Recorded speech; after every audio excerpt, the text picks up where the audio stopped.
video. If other folks want to hop just to audio, that's sure that anyone who's being live streamed is aware that they're being live streamed, and other folks just being on audio is great to be able to dial in. We'll just give a minute or so to admit folks and get settled, and then we'll dive right in.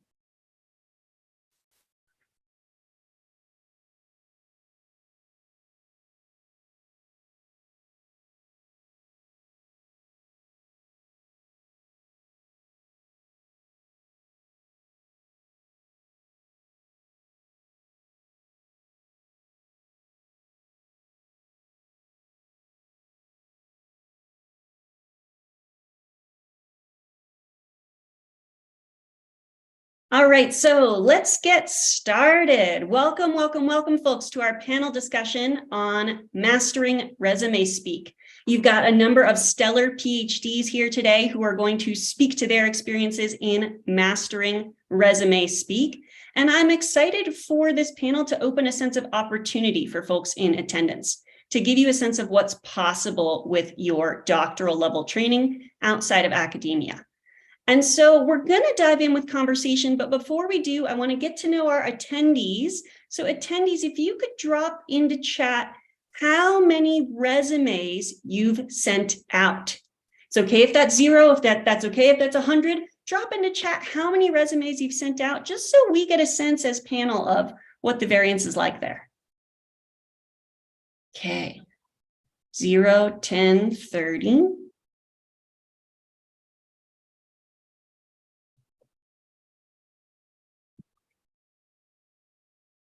Wow, more than 50. Okay. So panelists, you can see here folks are at various different sending phases when it comes to sending resumes, from 0 to a handful to thinking about it to more than 50.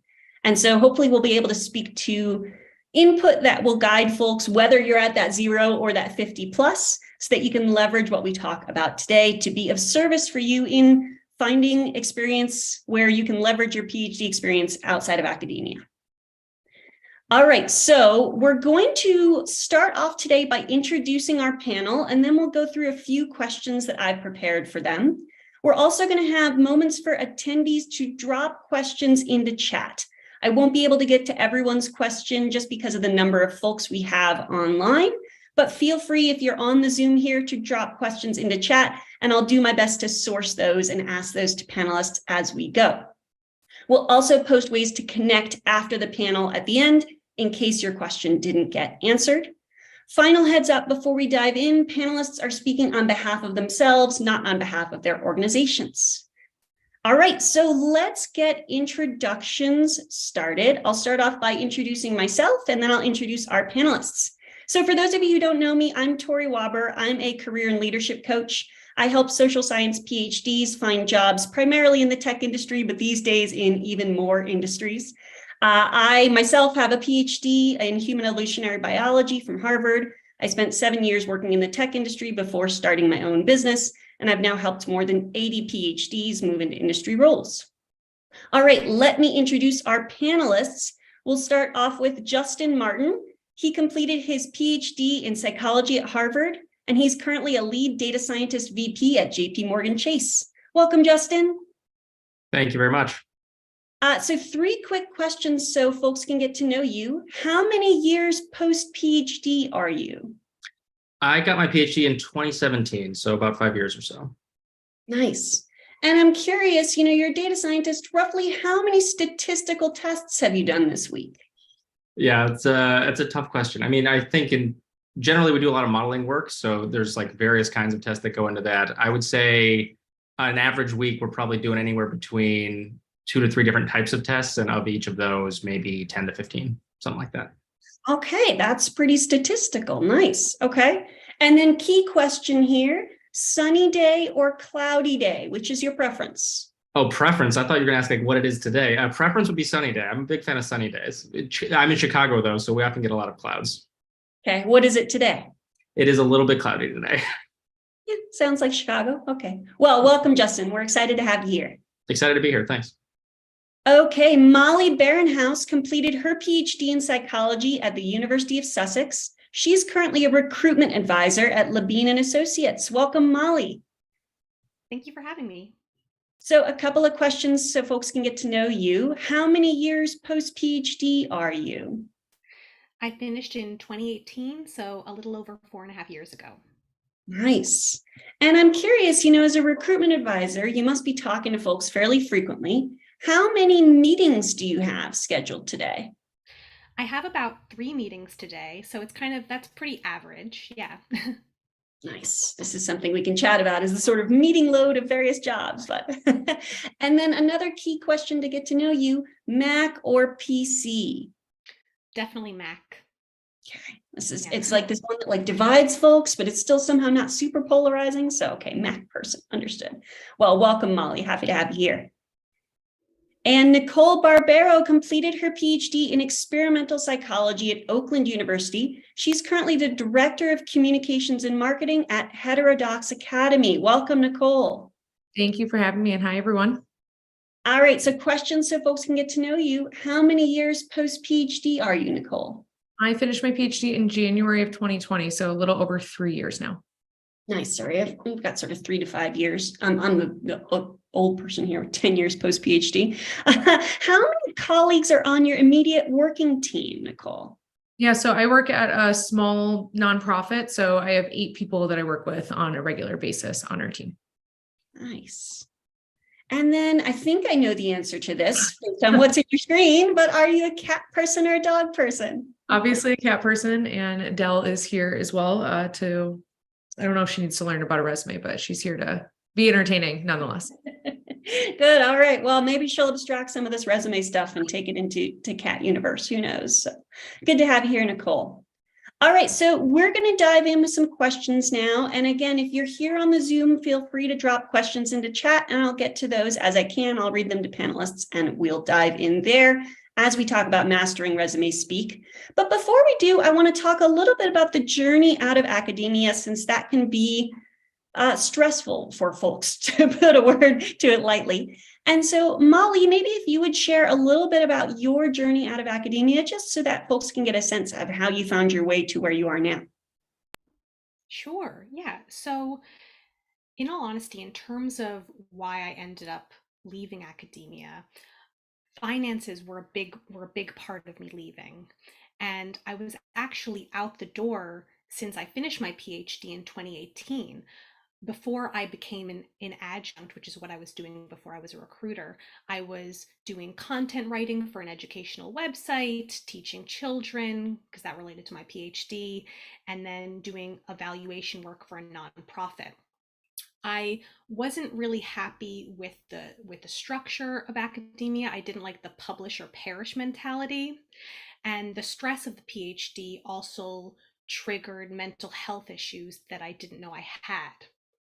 So it was helpful to move into recruiting, which has been a less stressful job for me. Yeah.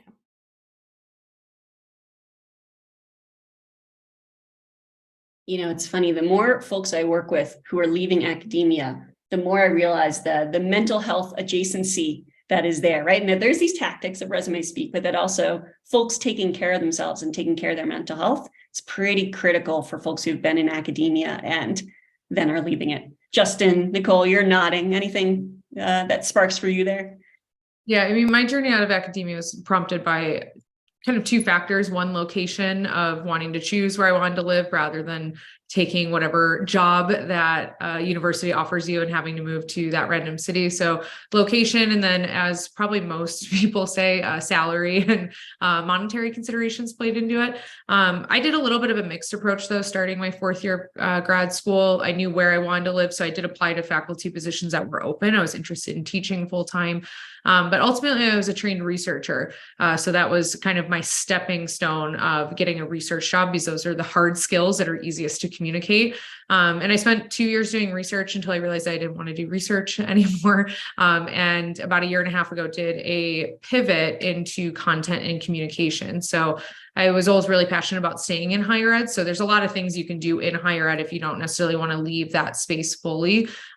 Universities, especially research universities, are very large places. There are a lot of opportunities to do careers in that space. And I just happen to find myself in the nonprofit higher ed adjacent space. So I started at a nonprofit out of graduate school, and then I just recently moved to Heterodox Academy late last year. So my journey was a little bit of a kind of mixed bag coming out, but ultimately found my path in higher ed nonprofits. Yeah, and I would echo a lot of what everyone else has said. For me, I started doing a postdoc and was getting, like, in retrospect, very burnt out. The publish or perish mentality, like working 8 years on a thing and then fighting for 2 years to get it published. I was just over that. So started doing some consulting with a healthcare company, really found a lot of value in the work I was doing there. It was really impactful, really quick turnaround, actually able to get things out. And also they loved the work I was doing. It was not very hard. It was very lucrative. So for all those reasons, I started exploring industry roles. Also liked the fact that I could pick a city. I was in Boston at the time, didn't really see myself settling down there. And so we picked Chicago, looked for roles here, found a great team, and have been very happy ever since. Locational flexibility. Right? One of those things that in academics, we're like, this is impossible. I've got to go wherever the job is. But you know what? Outside of academics, you can be intentional about where it is you want to live, right? Especially now with remote. Of course, the remote trend is having its life, but that sort of opportunity exists. And so I want to go back, Nicole, you mentioned skills. So research skills. Maybe you can say a little bit more about skills from your doctoral training that you leverage now, just so folks can get a sense of that jargon. Yeah, absolutely. So one of the things that I found later on, after I was switching out of research, that I had a lot of transferable skills from teaching. And that was originally my goal coming out of graduate school, is I wanted to teach. And when you think about teaching, when you try to think about it within a communications context, you're curating information, figuring out an effective way to communicate it to a specific audience. And that audience happens to be students at the university. So once I started to think about my teaching background and my skills in that way, I was able to kind of leverage that, those transferable skills into content and communications. And especially because I was looking in education related areas, it's even more of kind of a one-to-one fit in that space. So I think one of the biggest things is, like, in my career now, like, I don't need a PhD for this job that I have, but I wouldn't have been able to get this job had I not had the training that my PhD offered me. And the biggest thing in my PhD that has been helpful is just writing. We don't realize how much we learn how to write, maybe in a very specific way. We may have to learn how to write in new ways and new formats for new audiences in a professional role. But just being able to write and put out the amount of content and writing that is required during your PhD, especially doing research, has been hugely valuable to me. I know how to present, I know how to communicate information, curate information, read and interpret statistics and other information, which makes my role, especially in a higher ed focused place where I'm working with a lot of faculty and researchers, very useful, because I can read their dense papers and know what's going on. I know how to talk about it. So a lot of those skills of just reading, interpreting, and writing in my PhD have been hugely valuable for my job now. Nice. Well, and it's interesting. I want to build on those skills with this theme of resume speak, in that many of the things you're talking about could be leading points on a resume, right? Writing, you could talk about all the writing you've done, communicating complex concepts in intelligible forms. That's something that anyone who's taught has done. And so the sort of skills you're talking about, those could be leading points on a resume. I'm not sure whether for your current position you had to put together a resume, Nicole, but sounds like those are areas where the skills were adjacent. Yeah, I mean, I have a skill section on my PhD, which is a little tip, I guess. And, almost all job ads require excellent written and oral communication. So those are definitely things that you should be playing up, because as a PhD, you do have good expertise in that area.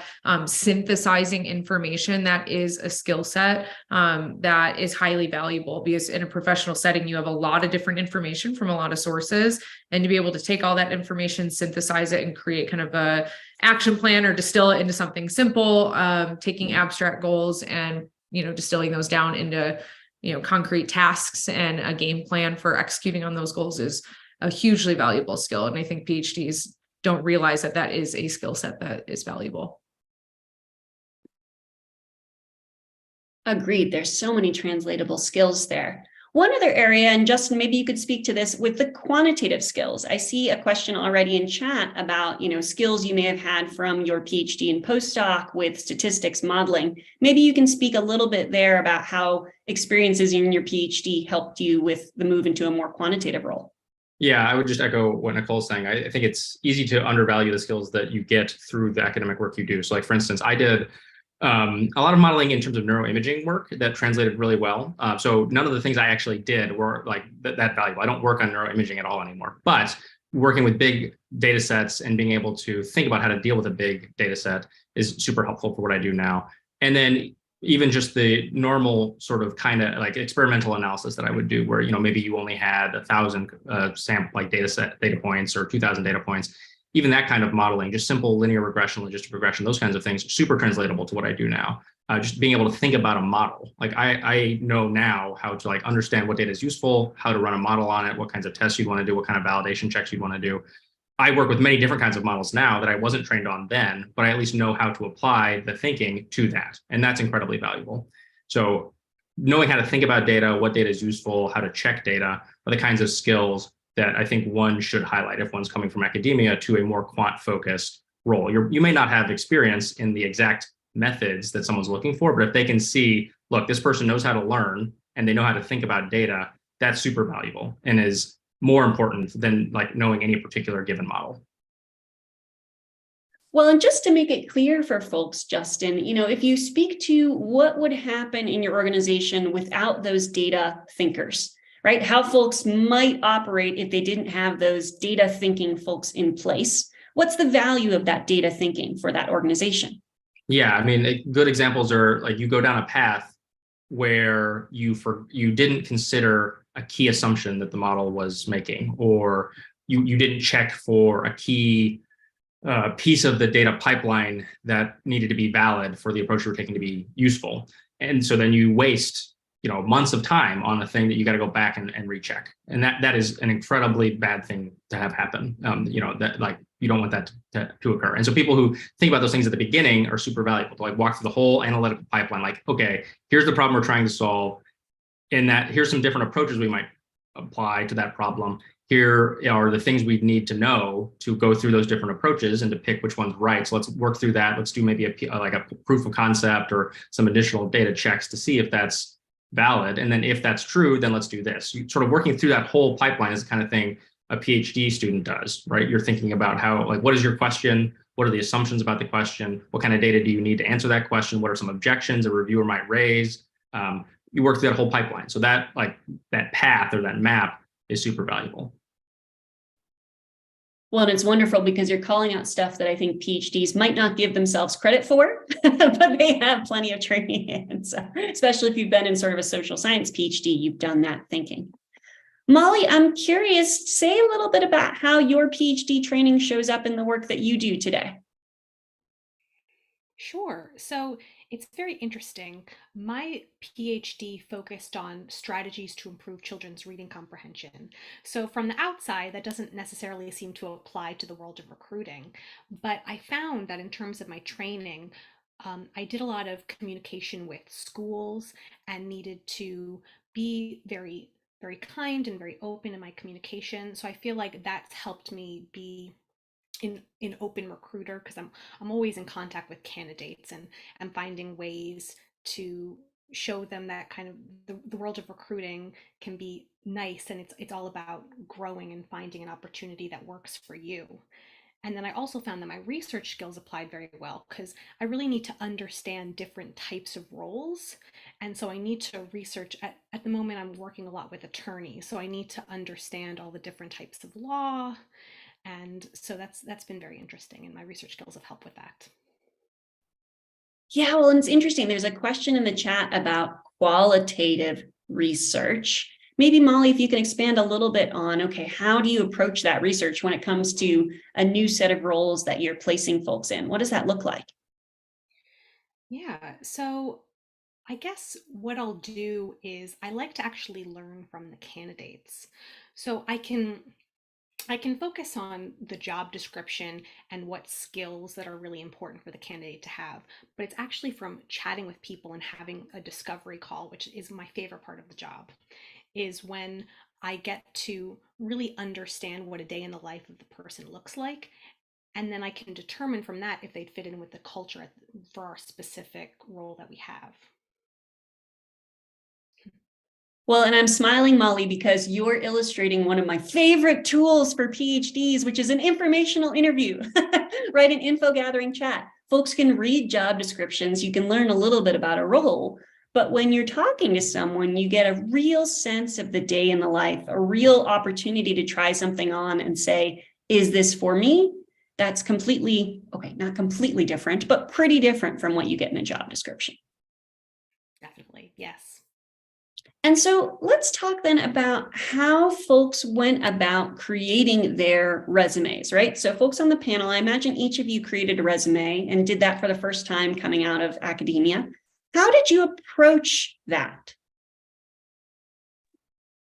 I can start on that. My approach has generally been starting with a blank page. So I think because a CV and a resume are two very different documents. And I think one mistake that I did at first too is just like starting with my CV and trying to like trim it down and figure out how to mold it into a resume, which I think you just become constrained by the CV document itself. And honestly, like your CV is mostly filled up with like poster presentations, conference talks, and publications, which are basically one small line on my entire resume now. So I think the best thing you can do is just like get rid of your CV for a second. And when I was doing it, because you want to write down, you want to demonstrate what you know how to do, not necessarily just what you know. So that's kind of a distinction of how I thought about it. And I just started writing on a piece of paper. I'm like, what are all the things that I know how to do? So I just kind of had a big giant list of skills and things that I knew how to do. And then just tried to figure out how to like format it into a resume, which you can find a ton of resume templates online. Ask other folks that you know that have gone into roles like, hey, can I just see what your resume looks like? I share my resume all the time with folks just to give them an idea. I'm like, here's what mine looks like, but it's definitely evolved. I think my resume when I first applied was like 2 pages, and now it's like one nice, neat 1 page, which is funny because I have more experience than I did 3.5 years ago, but my resume is shorter. So really just trying to focus on 1 page as often as you can is probably a place to start. But I would say just throw out your CV and try to just start from a blank page without being constrained by your CV that you've been working on for years. Yeah, I think that makes a lot of sense to me. Like, I think to your point, you want to be as pithy as you can be. And I think we're going to talk about this a bit later, but the people reading your resume are not going to have a lot of time to go through it. So get to the point very quickly, make it very easy for them. For me, I found like getting resumes from other people to be the most helpful thing. Like I got somewhere in the order of like 15 resumes from folks in current roles and just like read through those, saw what worked, saw what didn't work. And then similarly, yeah, I would not try and like constrain your CV into a resume. Pick like, okay, here are the projects I want to highlight, and then the skills that I demonstrated on those projects in a very quantifiable way, and then go from there and like build it out that way. I think that's the approach I have seen to work the most well. Well, and I want to zoom in on that quantifiable point because there's a question in the chat about impact. How do you quantify your impact if your experience have been academic? How do you quantify that in a way that makes sense for an industry reader? Any ideas there? Well, so I think a great way of doing that is to clearly identify the recognizable tasks that you've performed. So it could be collecting data, interacting with schools, writing up papers, like very kind of specific things. And then I think it's hard to do this, but if you could at least create templates that are like specific to a job, I think that's really important. Because as a recruiter, I know that I'm always looking if they are matching the job description. So you don't want it to be like copy and paste, but if it's like, oh, they have commercial litigation experience. I know that was a law example, but so it really helps. And also, I'd say that LinkedIn is really important. I know isn't really related to resumes, but in terms of keywords that you have in your LinkedIn, that's where, when we're searching for candidates, what's really important. So it's good to also be enhancing that profile of yourself in addition to your resume. And I would say early on, when I recall when I was first applying and making my resume, because I know that question in the chat was saying like, okay, most of our output is publications, which in and of themselves aren't really impactful on like a resume in a sense. But so you can think about it like, okay, I have, X number of publications that represents X number of projects that I led from conceptualization, execution, all the way to dissemination in X number of publications at X number of conferences. So like those are ways that you can take your main output as an academic, which are publications, and kind of backwards understand like what were all the steps that led to that. And like I was able to lead 10 projects from start to finish that resulted in so many publications, so many conference presentations. And there you get those quantifiable numbers, which read well on a resume, for example. Yeah, I would echo that. And I would say like the steps are also important. Like talk about like the analysis you did, like what kind of tools did you use? How many data points were you working with? I think those things show how you could translate the kind of work that you have done to a new context, even if the content's going to be quite different. The other thing you're hearing there in what Justin just mentioned is specificity, right? When he's actually talking about real data points and real tools, that allows folks to get a better translation than did some research on some stuff, right? That's tougher to abstract. And so, yeah, go ahead, Nicole. I was just going to say, and for a lot of folks, like your topic of your PhD doesn't necessarily align with the topic of research you may be doing in a professional setting. So in academia, your impact is, like, oh, this, changed our thinking on this hypothesis or theory area, which unless you're applying for a research job, that's literally in your niche area of PhD expertise. What Justin was saying, like the process and those skills are going to be more important than the topic of the research, because they are hiring you in research positions to, here's a problem, or here's data, or here's a client.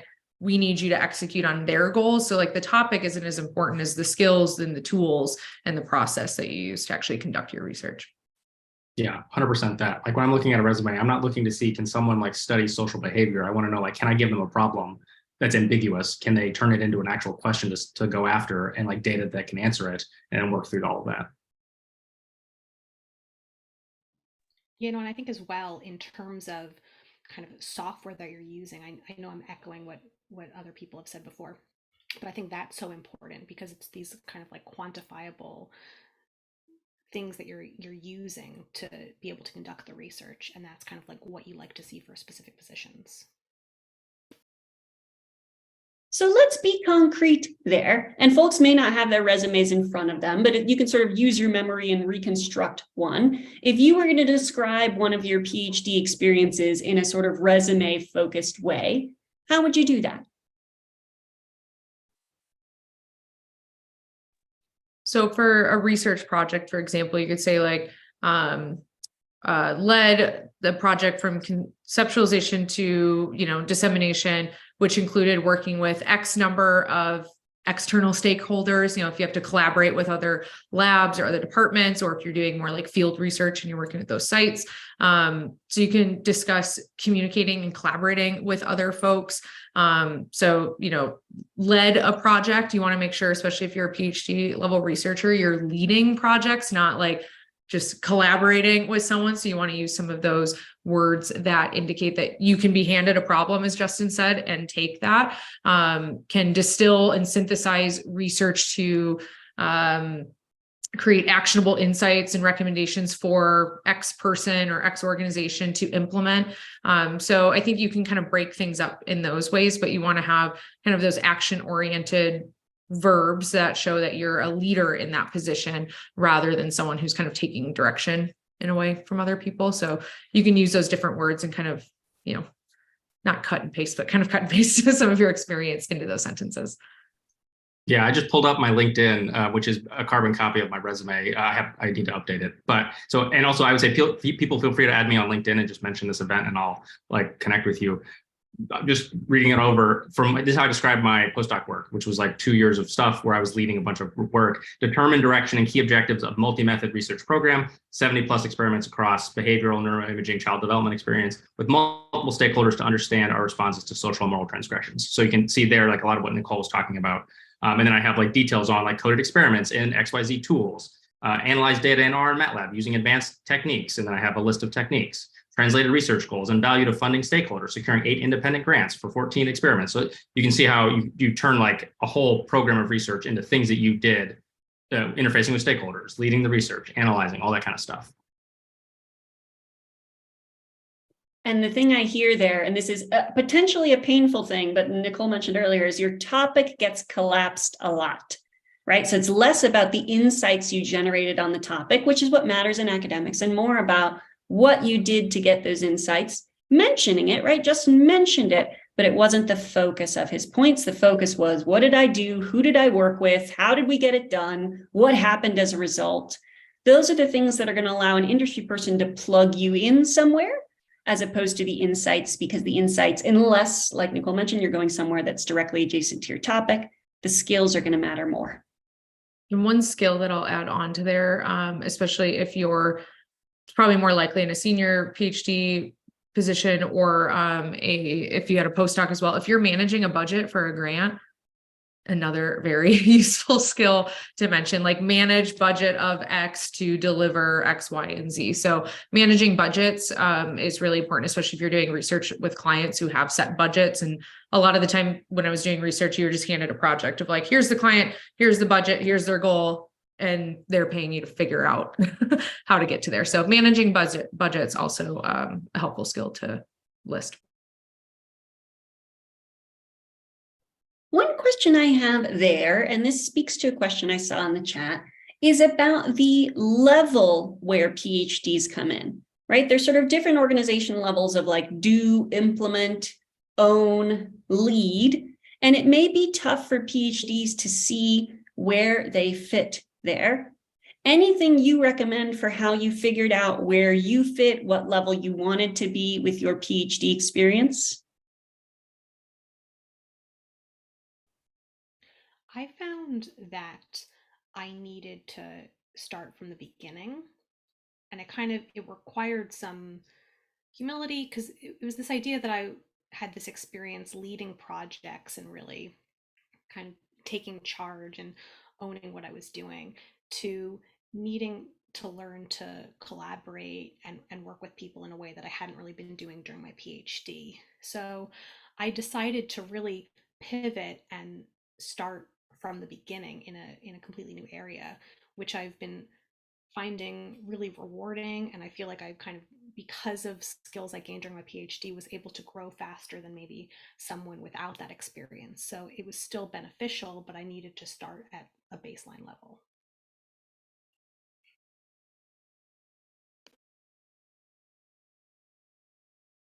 Yeah, I think that sounds about right to me. I think that sounds right. I don't have anything to add. I agree with that. Yeah, one thought that I have on this, especially if you're looking for research roles, which I know a lot of PhDs do, is you're not necessarily coming in entry level. That might be a little low. So, job titles vary a lot by organization. There's a lot of corporate HR stuff that influences the exact title. So don't read too much into the title. I would say read more into the job responsibilities. And the salary can also, if it's listed, can give you an idea of kind of what level that is.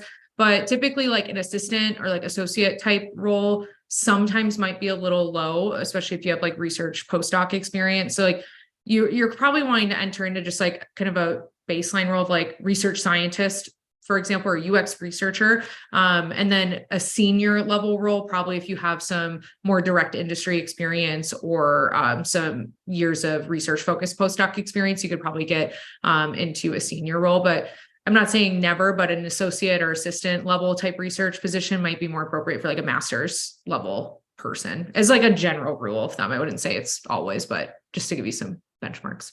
Okay, yeah, I would fully agree with that. That seems totally right to me. I entered in as a senior associate role, and I had a little bit of industry experience. And I think for me, I think everything that Nicole said is right. And then the next level up would be the distinction between like, did you manage people or not? Like if you have some people management experience, then you might even be more of like a VP, at least, you know, in like my realm, like a VP role. So I think those are like the distinctions there. Yeah. And so what I'm hearing there that I might want to distill for folks is the title, the words in it may vary quite a bit across industry. So talking with folks or reading the job description to say, okay, sort of what level is this at? Is this someone else hands me a question and I go look at it? I own the research, I manage people to do the research, right? Getting a sense as you talk with folks about what's the level of skills required and how do I fit? That sounds like the sort of discovery to do, because there might be a lot of variation across organizations and in how folks conceptualize that. Yeah. Yeah. The roles are very difficult, at least for me to understand. So I think that is absolutely right. And any advice for folks who are in that early stage of demystifying those roles, where they're looking at the sea of job titles on LinkedIn and trying to make sense of them? Any advice on how you did that or how you might advise folks do that?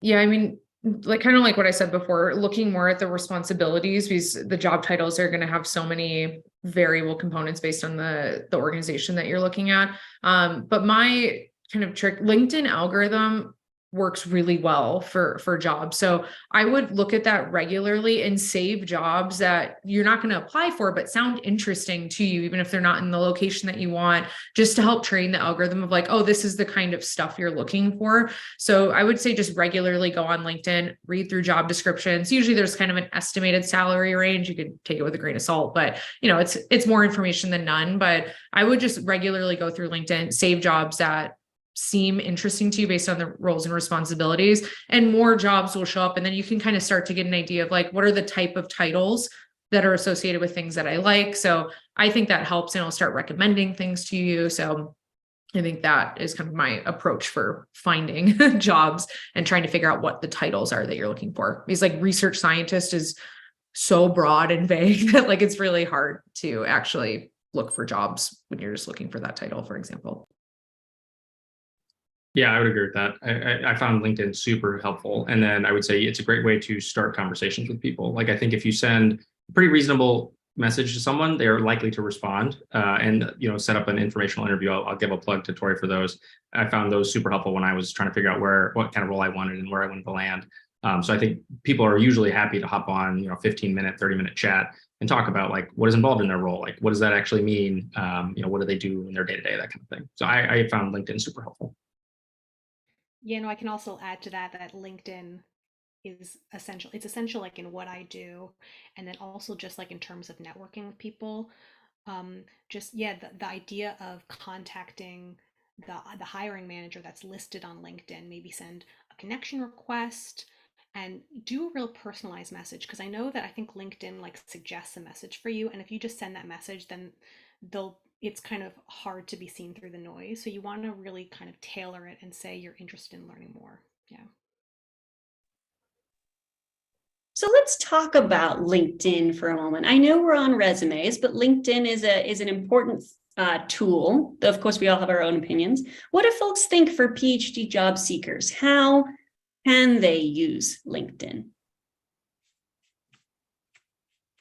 I think in terms of saying open to work, that's essential, because basically there's this other side of LinkedIn called LinkedIn Recruiter.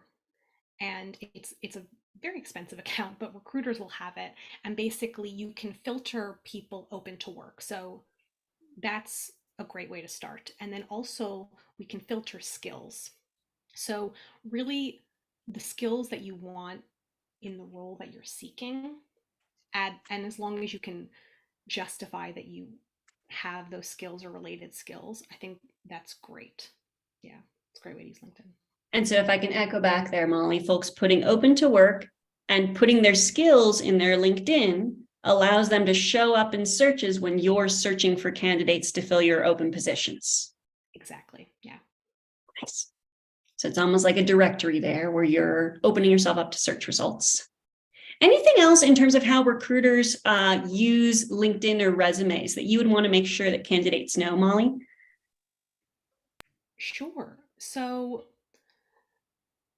I think that we use resumes to share with other people as well, because I specifically work within a cooperative of recruiters. So I'm regularly uploading resumes to a database. So I think it's important not to avoid graphics and text boxes, and to just make everything really clear so that when it's parsing information, that it can do so very clearly. That's a real big help to recruiters. And I think it just makes it easier to read as well.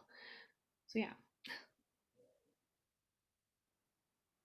Well, and I'll echo one thing there. You know, Molly is talking about resumes being seen by a human. Your resume may not always be seen by a human. If you're sending it on a job site, its first point of contact may be an algorithm.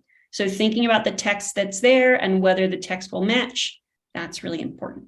Justin, I know you had a comment on LinkedIn. I don't know if you want to jump in and share thoughts there. I would agree with how people are describing people should use it. I would also say use it to find others who you have a slight connection with. I had success like networking with people who I knew, but then also friends of friends, or like connect. Like I think that is an easy enough connection to make as well. Like to Molly's point about customizing the message, you can say, oh, I met Molly in college. I see that you work with her at XYZ company. I'd love to learn more. Would you be willing to chat? So it's like a warm call in some sense. And I think you're gonna have a lot more success there than you will with just a strict cold call, although you can have success with those as well. Yeah, one other thing you can do is a lot of people that are hiring post the job positions that they're hiring for in LinkedIn. So if you find something through there, you can always, with it being kind of like a cold application that you'd be putting in if you don't know that person, you can always message them like on LinkedIn after you submit and just be like, hey, I saw that you posted this job. I'm really interested, like a short message, and just let them know that you applied for it, just so there's an extra kind of name in their inbox. They may not reply because LinkedIn inboxes can get very overrun, but it's an extra little thing that you can do to just have a face and like a profile associated with that application. They might see it, so it could help, so just little things can, go a long way sometimes. Well, and Nicole, I hear that on the differentiators, right? Anything that just sort of helps you stand out a little bit. Anything else you've seen with PhDs in particular and how they communicate about their work that might be helpful for folks in moving to resume? I know you said throw out the CV. Anything else that you've seen or sort of typical habits or pitfalls that folks have to be aware of as they're crafting a resume or a LinkedIn profile? Yeah, this goes along with what I said before, but make sure you read the job description and see if they're asking for a CV or a resume. Maybe some very technical research positions may actually want a CV because they want to see all the academic-y details and publications. But make sure you only submit that if they ask for it. Because when I was doing research and had, other PhDs applying, a lot of the time I would see like truncated CVs get submitted instead of a resume. And it's just like kind of a flag right at first. It's like, okay, you didn't read the job description. Like this isn't the document we were looking for to evaluate. So, some academic type PhD positions may want a CV, but only submit it if they ask for it. If not, make sure you're submitting a proper resume to your role. And I know this is a mixed bag depending on industry, so just FYI, but cover letters can be useful, especially for smaller organizations, or especially in my space where it's nonprofit, it's mission oriented, people want mission alignment. Cover letters can be really, really valuable to demonstrate, like, this is why I'm passionate about your organization and your mission, and here's what I bring to the table. So you can add a little bit more context to your resume. But some industries don't really care about cover letters. They don't really add any value. But I found for me, in my area, nonprofits, it was really helpful. And then especially when I was doing a career pivot, it helped to kind of give some context of like, why am I going from research into communication? So you can use cover letters skillfully. But I would say probably a rule of thumb is only submit them if it's like high value and adding value. Otherwise, then you might just be kind of like harming your resume, I'd say. Yeah, no, and it's a good point, right? Like tailor to the type of thing you're applying for and what they're looking for and what's needed. The other interesting point that I just saw in the chat from Monica is, the resume CV distinction might look different in Europe.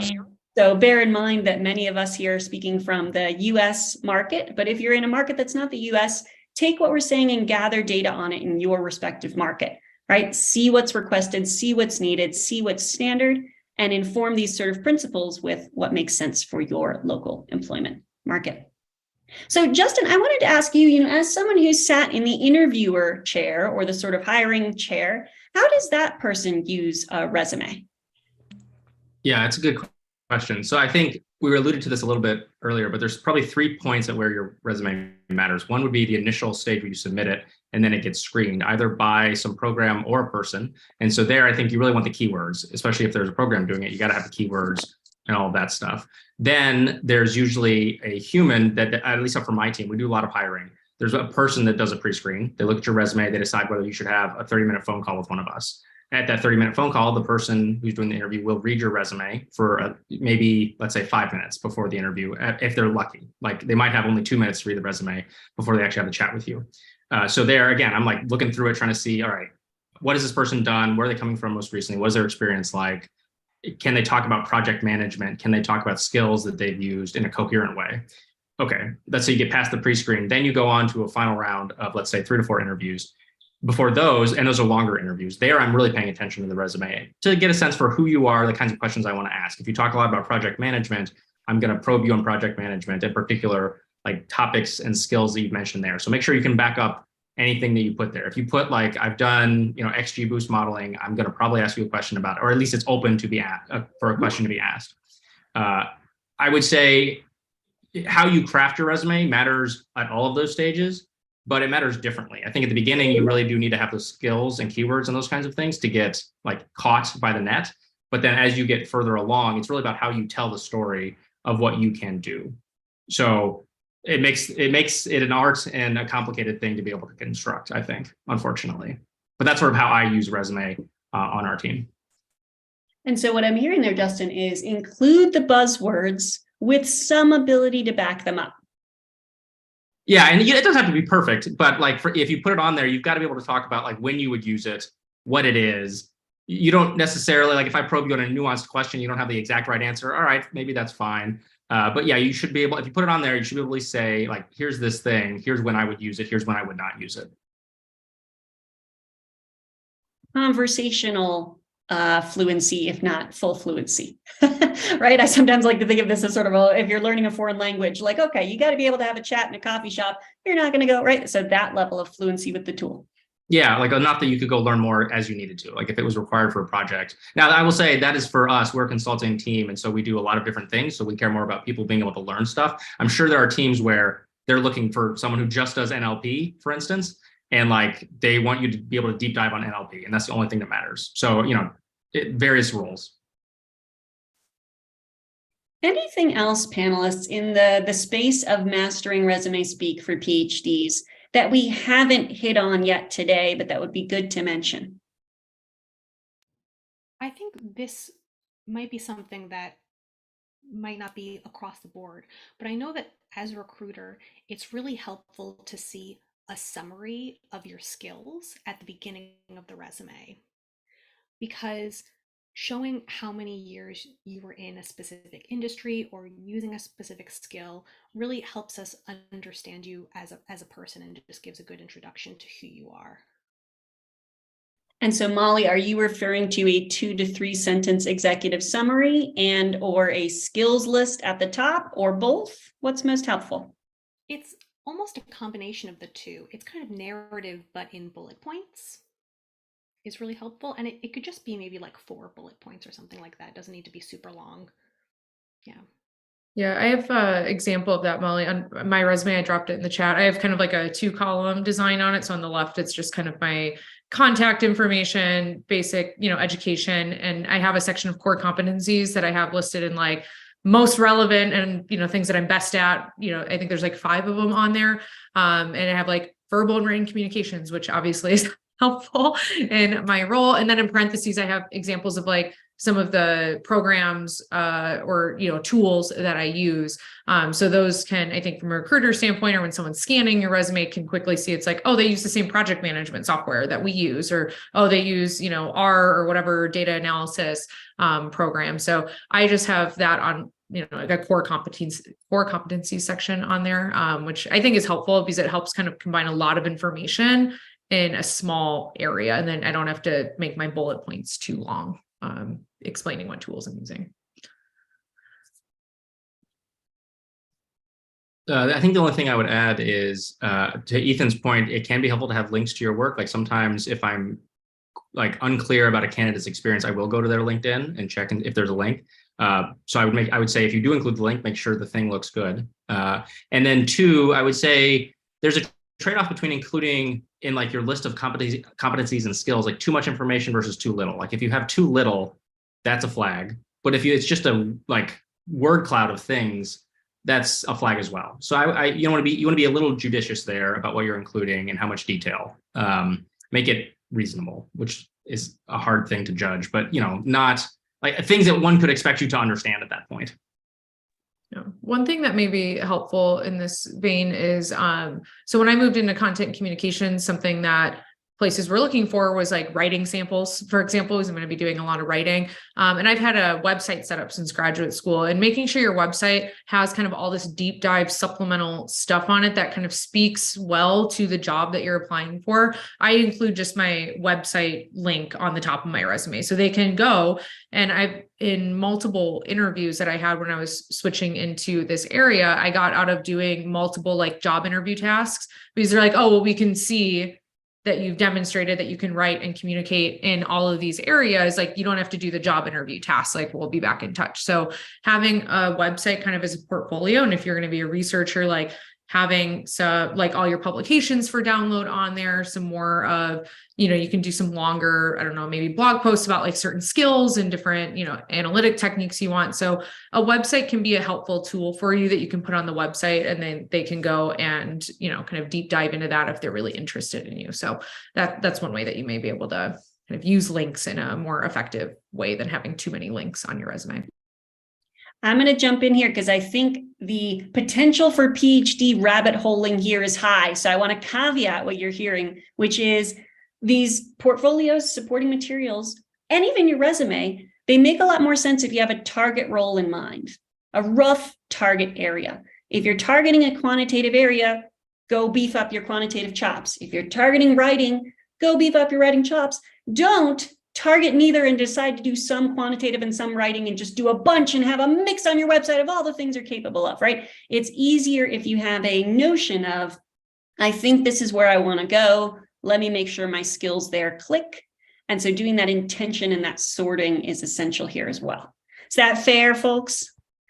Yeah, I was going to say you want to have a cohesive online presence. As someone who has a lot of social media, websites, LinkedIn, like all these things, like make sure no matter where they go, it looks like the same person.